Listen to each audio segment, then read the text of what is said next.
I don't think we'll see any major changes for Israel as a result of the publication of the diplomatic cables by WikiLeaks. I think what has changed, at least, is the way diplomacy will continue throughout the world. In other words, people will be much more reluctant, hesitant to talk about in-depth, sensitive issues now that they know that tomorrow it could appear on the front pages of every newspaper around the world in the next batch of WikiLeaks publications.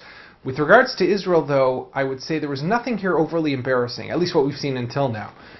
That could change if there's going to be more information, more cables that come out. But what we've seen until now, I would go as far as to say, actually does for Israel service, in the sense that it shows the world, which really for many years has claimed that Israel is paranoid, Israel is exaggerating the severity of the Iranian nuclear threat.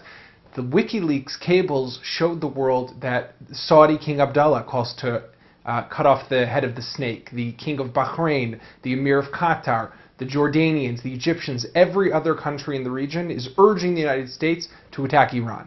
So if Israel was exaggerating the threat, why would all these other countries be also calling to attack Iran? So I think that what it is, it's a wake-up call for the world to realize that what Israel has been warning about is really turning out to become true. With regards to the war on terrorism, I think what was most fascinating, at least for me, reading through the cables, was a specific cable that came out of Pakistan and was documenting a meeting between the former ambassador of Pakistan together with the head of Pakistani intelligence, who revealed in that meeting that he had actually transferred intelligence information to the Israelis, he said. He had spoken directly with Israel and transferred information about possible impending attacks against Israeli and Jewish sites in India.